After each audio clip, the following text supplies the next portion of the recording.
Covid ವ್ಯವಕಲನ 19 ರಾಜ್ಯದಲ್ಲಿ ಇಂದು 173 ಹೊಸ ಸೋಂಕು ಪ್ರಕರಣ ಪತ್ತೆ 2 ಸಾವು. ಬೆಂಗಳೂರು, ಕರ್ನಾಟಕದಲ್ಲಿ ಶುಕ್ರವಾರ 173 ಹೊಸ ಕೋವಿಡ್ ವ್ಯವಕಲನ 19 ಸೋಂಕು ಪ್ರಕರಣಗಳು ದಾಖಲಾಗಿದ್ದು, ಕಳೆದ 24 ಗಂಟೆಗಳಲ್ಲಿ 2 ಕೊರೋನಾ ವೈರಸ್ ಸಂಬಂಧಿತ ಸಾವುಗಳು ವರದಿಯಾಗಿವೆ. ಈ ಬಗ್ಗೆ ರಾಜ್ಯ ಆರೋಗ್ಯ ಇಲಾಖೆ ಮಾಹಿತಿ ನೀಡಿದ್ದು, ಶುಕ್ರವಾರ 173 ಹೊಸ ಕೋವಿಡ್ ವ್ಯವಕಲನ 19 ಸೋಂಕು ಪ್ರಕರಣಗಳ ದಾಖಲಾತಿಯೊಂದಿಗೆ ರಾಜ್ಯದಲ್ಲಿನ ಸಕ್ರಿಯ ಪ್ರಕರಣಗಳ ಸಂಖ್ಯೆ 702ಕ್ಕೆ ಏರಿದೆ.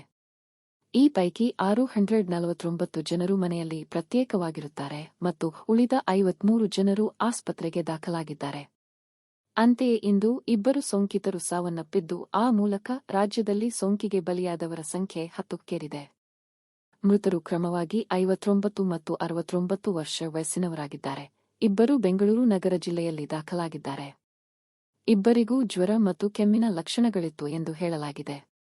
ಕಳೆದ 24 ಗಂಟೆಗಳಲ್ಲಿ 37 ಸೋಂಕಿತರು ಚೇತರಿಸಿಕೊಂಡಿದ್ದು, ಒಟ್ಟು 349 ಕೋವಿಡ್ ಪರೀಕ್ಷೆಗಳನ್ನು ನಡೆಸಲಾಗಿದೆ.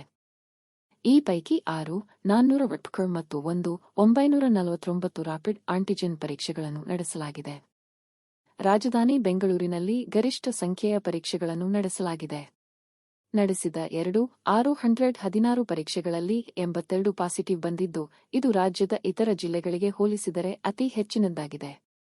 ರಾಜ್ಯದಲ್ಲಿ ಸೋಂಕು ಸಕಾರಾತ್ಮಕತೆಯ ಪ್ರಮಾಣವು 2.07%ದಷ್ಟಿದ್ದರೆ, ಪ್ರಕರಣದ ಸಾವಿನ ಪ್ರಮಾಣವು 1.15%ದಷ್ಟಿದೆ ಎಂದು ಆರೋಗ್ಯ ಇಲಾಖೆಯ ದತ್ತಾಂಶಗಳು ಮಾಹಿತಿ ನೀಡಿವೆ. ರಾಜ್ಯದಲ್ಲಿ ಪ್ರಕರಣಗಳ ಹೆಚ್ಚಳ ಮತ್ತು ಜನ 1 ಸೋಂಕುಗಳ ಪತ್ತೆಯ ನಡುವೆ ಕೊರೋನಾ ವೈರಸ್ ಕುರಿತು ಕರ್ನಾಟಕ ಸರ್ಕಾರದ ಸಂಪುಟ ಉಪಸಮಿತಿ ಕೋವಿಡ್ ಮಾರ್ಗಸೂಚಿ ಬಿಡುಗಡೆ ಮಾಡಿದ್ದು, ಜನರಿಗೆ ಮಾಸ್ಕ್ ಧರಿಸಲು ಸಲಹೆ ನೀಡಿದೆ. ರೋಗಲಕ್ಷಣಗಳನ್ನು ಹೊಂದಿರುವ ಮಕ್ಕಳನ್ನು ಶಾಲೆಗೆ ಕಳುಹಿಸಬೇಡಿ, ಸಾಮಾಜಿಕ ಅಂತರದಂತಹ ಕೋವಿಡ್ ಸೂಕ್ತ ನಡವಳಿಕೆಯನ್ನು ಅನುಸರಿಸಲು ಸೂಚಿಸಿದೆ. ಅಂತೆಯೇ ಸೋಂಕಿತ ರೋಗಿಗಳಿಗೆ ಮನೆಯ ಪ್ರತ್ಯೇಕತೆ ಅನುಸರಿಸಲು ಸೂಚಿಸಿದ್ದು, 7 ದಿನಗಳ ರಜೆ ಘೋಷಿಸಿದೆ.